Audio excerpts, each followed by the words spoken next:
हरे कृष्णा। हम श्रवण कर रहे हैं दृग दृश्य विवेक इस ग्रंथ का। तो इस ग्रंथ में आज तक हमने 14 श्लोक देखे हैं और उनकी व्याख्याएं देखी है, उनका अच्छे से विवरण देखा है। अगर आपने अभी तक श्रवण नहीं किया है पिछले श्लोकों का तो आप जरूर से कर सकते हैं। अभी हम 15वां श्लोक देखते हैं। अंतर्दृग दृश्ययोर्भेदं बहिश्च ब्रह्म सर्गयोः आवृणोत्यपरा शक्तिः सा संसारस्य कारणम।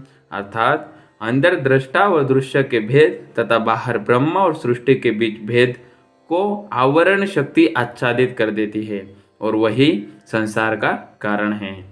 अपने अंदर हम दृष्टा और दृश्य के भेद देखते हैं। दृष्टा साक्षी है, वह मैं हूँ, मुझे अपने अस्तित्व की चेतना है। इसके विपरीत दृश्य जड़ है, परिचिन्न है। मन, बुद्धि, इंद्रिया और शरीर दृश्य है। शरीर की दृष्टि से बाहर विश्व है। यहाँ की हर वस्तु में ब्रह्म और माया का भेद है।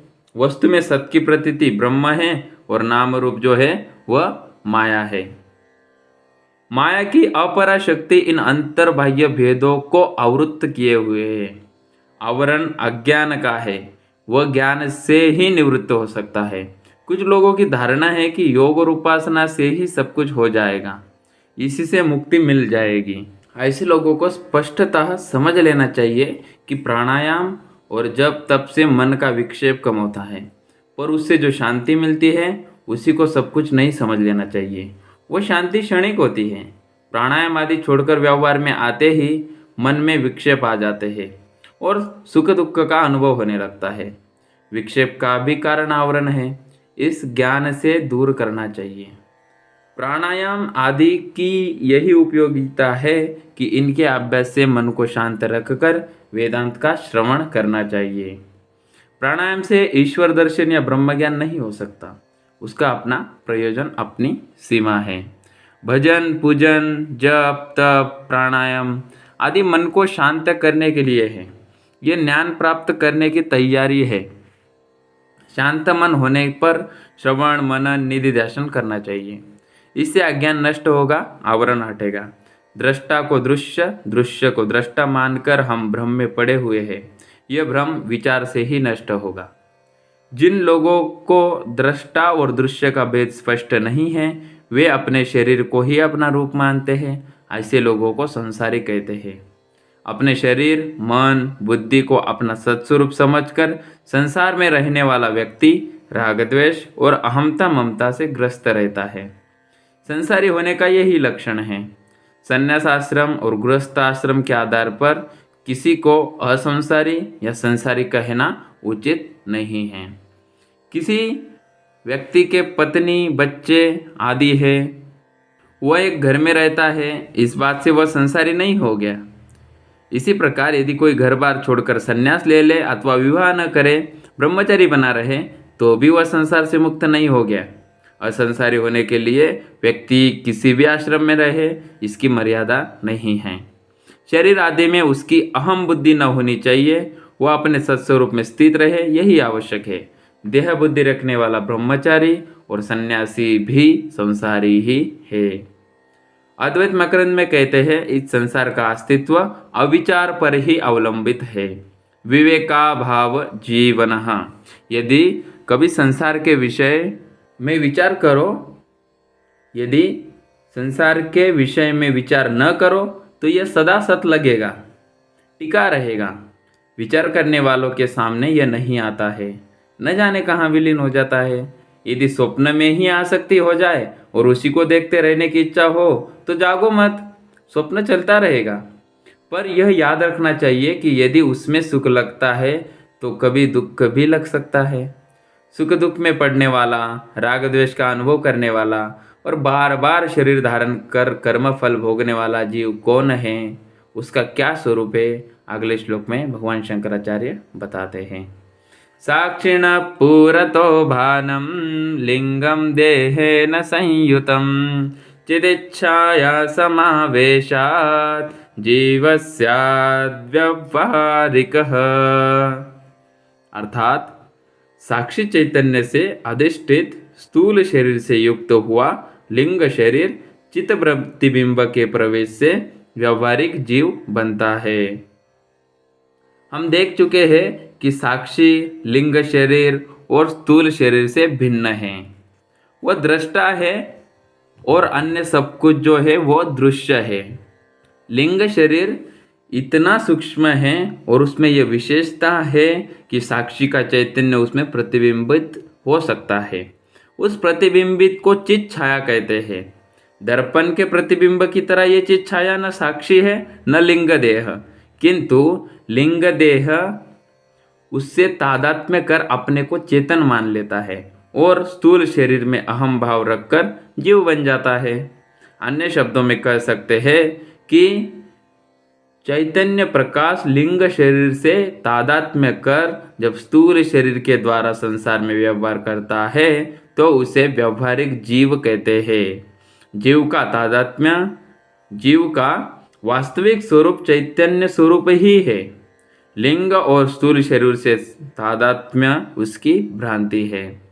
आत्म चैतन्य सर्वव्यापक, पूर्ण और आनंद स्वरूप है, किंतु जीव अपने को मन बुद्धि वाला लिंग देह और अस्थि चर्म युक्त स्थूल शरीर का समुच्चय समझता है।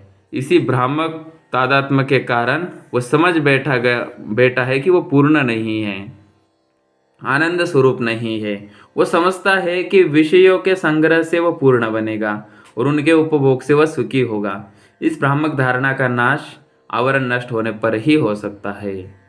अगला श्लोक में बताते हैं, अस्य जीवत्वमारोपा साक्षिण्यप्यवभासते आवृत्तो तु विनष्टायां भेदे भाते पयाति तत। अर्थात अध्यारोप के कारण इस जीव भाव का आभास साक्षी में भी होता है, किंतु आवरण नष्ट होने पर दृष्टा और दृश्य का भेद स्पष्ट होता है, जिससे जीव भाव भी नष्ट हो जाता है। अब प्रश्न है कि मोक्ष किसको मिलता है? मोक्ष उसी को मिलता है जो बंधन में है। आत्मा शुद्ध बुद्ध मुक्त स्वरूप है, उसके मुक्त होने का प्रश्न ही नहीं उठता है। सूक्ष्म और स्थूल शरीर जड़ है, जड़ पदार्थ के भी मोक्ष और बंधन का प्रश्न नहीं है। कोई भी जड़ वस्तु यह नहीं जानती कि वो बंधन में है, उसे बंधन होता ही नहीं है। जड़ और चेतन विपरीत प्रकृति के हैं, इन दोनों का संबंध भी नहीं हो सकता। फिर भी भ्रांति से इन दोनों के बीच ग्रंथि तो पड़ ही गई है। मुझे यह लगता है कि मैं बंधन में हूँ। वस्तुतः बिंब होते हुए भी अपने को प्रतिबिंब समझ बैठा हूँ और प्रतिबिंब भाव में ही रहकर जड़ शरीर से तादात्म्य कर बैठा हूँ। शरीर के रोगी होने पर अपने को रोगी समझने लगा हूँ, मन के अशांत होने पर अपने को अशांत मान लेता हूँ। अतः सारी समस्या वहीं प्रारंभ हो जाती है जहाँ साक्षी जो कि बिंब है अपने को प्रतिबिंब अर्थात चित छाया मान लेता है। यदि हम दर्पण में अपना मुंह देखें और उसमें दिखाई देने वाले अपने प्रतिबिंब को ही अपना सच्चा स्वरूप मान ले तो क्या समस्या खड़ी न हो जाएगी? दर्पण समतल न हुआ तो मुंह छोटा बड़ा, टेढ़ा मेढ़ा, पतला मोटा, न जाने कैसा कैसा दिखाई देगा। हम उसी को अपना रूप समझकर वैसा ही मानकर रोया करेंगे। उस कुरूपता का कोई भी उपचार किया करे, कोई भी सौंदर्य प्रसाधनों का प्रयोग करे, किंतु उससे कुरूपता मिटेगी नहीं। उसका वास्तविक कारण दर्पण का दोष है। आप जानते हैं कि अपने को कुरूप या विकृत आकार का मान बैठना एक ऐसी समस्या है जिसका समाधान अपने स्वरूप का यथार्थ ज्ञान ही हो सकता है। अपने मुख को वैसा ही जान लेना जैसा वह है और दर्पण के दोष पहचान लेना तथा दर्पण में दिखाई देने वाले प्रतिबिंब को दर्पण के कारण विकृत समझ लेना समस्या के समाधान के लिए पर्याप्त है। इसके बाद दर्पण में अपना विकृत रूप देखकर दुख न होगा बल्कि मनोरंजन होगा।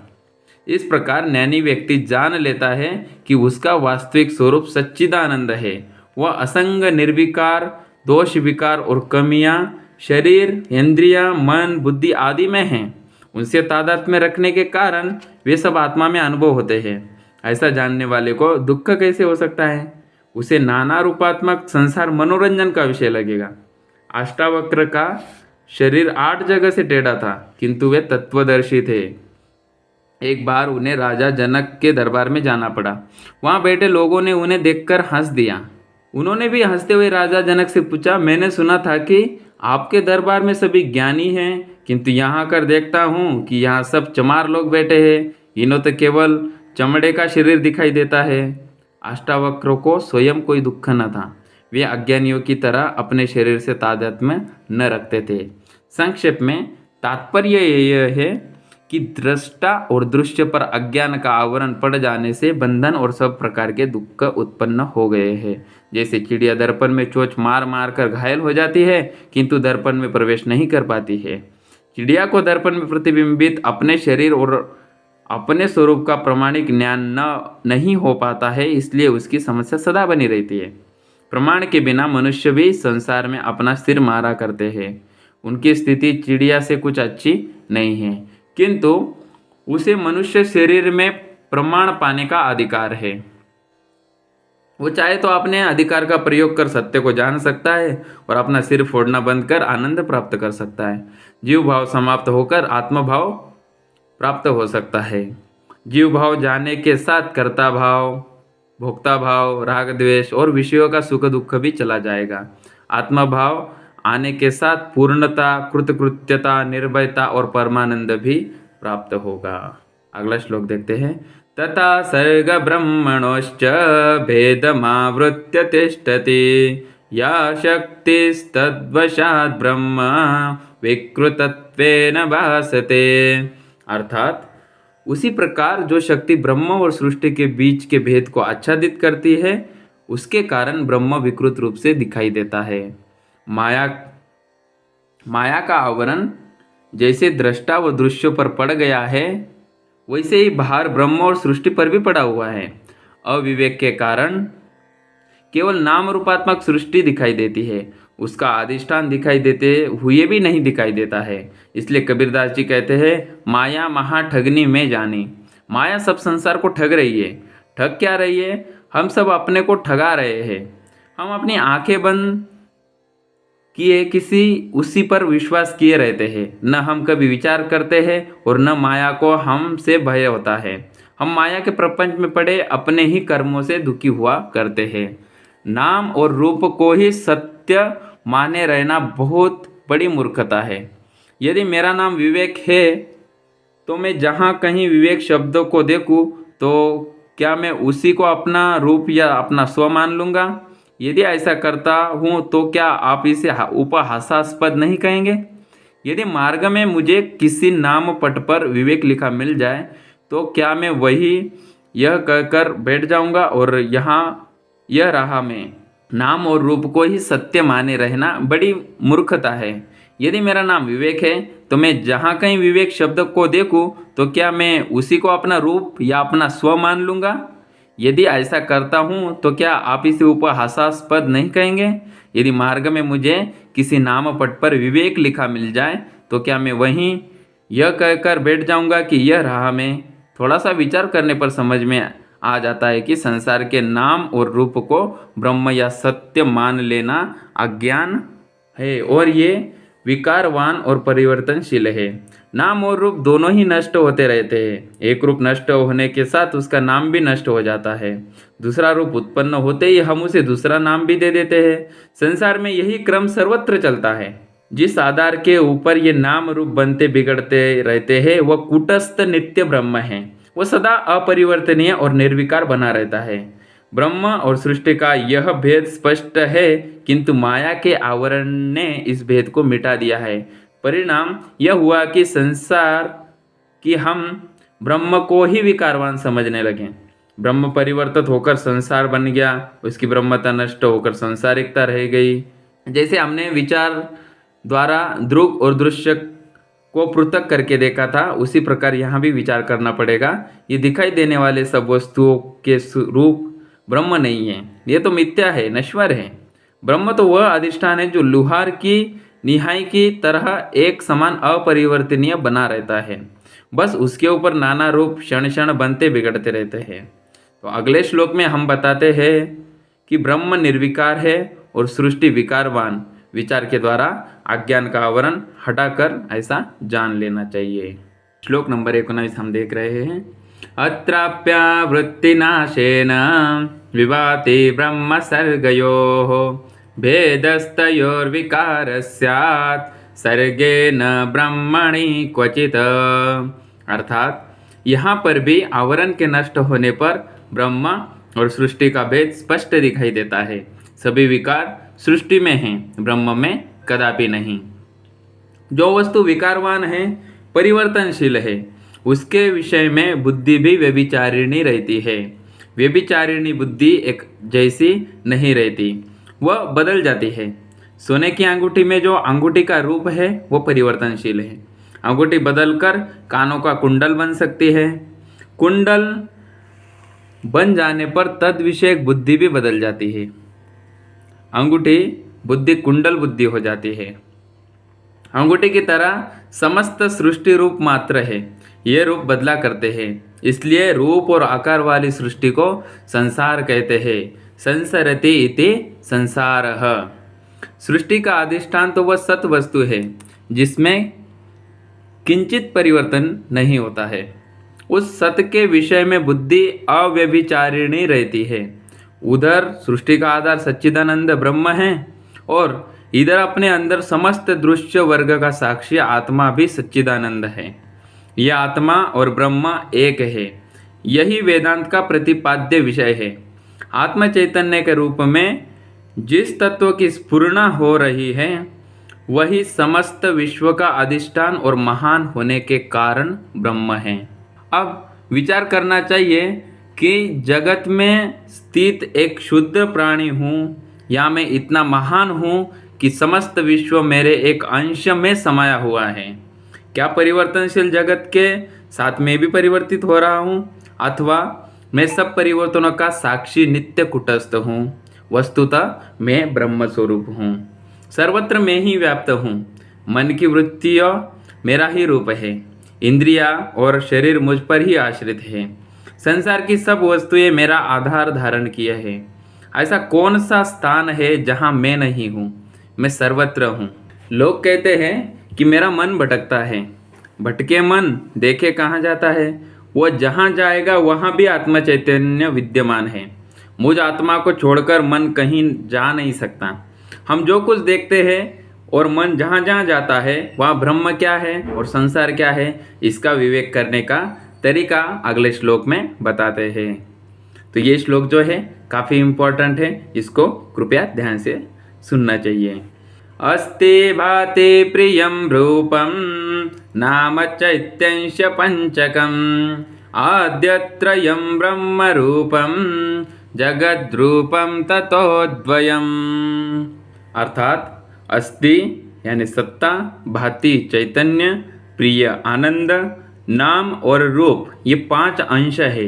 प्रथम 3 ब्रह्म रूप है और शेष 2 जगत रूप माया रूप है। हम जो कुछ देखते, सुनते या जानते हैं उसका विश्लेषण करने पर हमें उसके 5 लक्षण दिखाई देते हैं। उसका पहला लक्षण है अस्तित्व। संसार की हर वस्तु में अस्तित्व अवश्य है, तभी हमें उसका होने का ज्ञान होता है। अस्ति का अर्थ है होना और अस्तित्व का अर्थ है होनापन या हेपन। मेज है, कुर्सी है, घड़ी है, इन वाक्यों में है का प्रयोग सूचित करता है कि वस्तु का अस्तित्व है। वस्तु का अस्तित्व तो होता ही है, उसके अस्तित्व का भान भी होता है। वस्तु का प्रकाशित होना उसके चैतन्य का सूचक है। इसलिए कहते हैं कि वस्तु का दूसरा गुण भाति है। भाति का अर्थ है भासित होना। हमें अपने अस्तित्व का अनुभव होता है और संसार की वस्तुओं का भी अनुभव होता है। हम अपने जिस अस्तित्व का अनुभव करते हैं वही अपने को सबसे अधिक प्रिय है। सबसे अधिक अपने से प्रेम होने के कारण ही हम सदा बने रहना चाहते हैं। अगर शरीर न रहे तो कम से कम नाम बना रहे। कोई ऐसी वस्तु बना दे जिसके साथ अपना नाम बना रहे। पुत्र पौत्रों के साथ अपना नाम बना रहे। यह इच्छा हर व्यक्ति की रहती है। संसार की वस्तुएं भी हमें प्रिय होती है, किंतु वे सब वस्तुएं अपने लिए प्रिय होती है। अन्य वस्तुओं में प्रेम होने का कारण हो सकता है उनसे सुख की आशा हो सकती है, किंतु अपने प्रति प्रेम निरपेक्ष है, उसका कोई कारण नहीं है। सत चित आनंद स्वरूप आत्मा के लक्षण ही अपने में तथा बाह्य संसार की हर वस्तु में अस्थि भांति प्रिय रूप में प्रकट होते हैं। ये तीनों लक्षण युक्त ब्रह्म शाश्वत है। नाम रूप की सृष्टि इसी पर बनती बिगड़ती रहती है। किसी वस्तु का कोई रूप न रहने पर भी ब्रह्म का अस्तित्व चैतन्य और आनंद बना रहता है। उस पर रूप उत्पन्न हो जाते हैं। ऐसा होने पर भी उसमें कोई विकार नहीं आता है। रूप नश्वर है। सूर्य चंद्र और नक्षत्रों को लाक्षणिक अर्थ में शाश्वत कहा जाता है। वे भी रूप है, इसलिए उनकी उत्पत्ति और विनाश अवश्यंभावी है। सूर्य एकदेशी है, परिचिन्न है, अतः नश्वर है। पृथ्वी उसी का एक अंश है, तो उसके और भी अंश हो सकते हैं। जो वस्तु विभाजनीय है, जिसके अंश हो सकते हैं, वह नश्वर है। सूर्य चंद्र पृथ्वी मनुष्य पशु पक्षी सभी रूप है, विनाशी सृष्टि के अंग है। अब नाम रूपात्मक सृष्टि का विस्तार बताकर उसका नानात्व और सब में ब्रह्म की व्यापकता दिखाकर उसकी अभिन्नता प्रतिपादित करते हैं। तो ये हम अगले श्लोक में देखेंगे। तो अब तक के श्लोक में हमने काफ़ी इंपॉर्टेंट चीज़ें देखी है। उम्मीद है आपने ये सारी चीज़ें अच्छे से श्रवण की है और इसमें से आपको काफ़ी इम्पोर्टेंट जो है सब कुछ समझ में आया होगा। इसके विषय में आपके अगर कोई प्रश्न है तो आप जरूर से पूछ सकते हैं। अगला श्लोक हम अगले वीडियो में देखेंगे। तब तक के लिए हरे कृष्णा।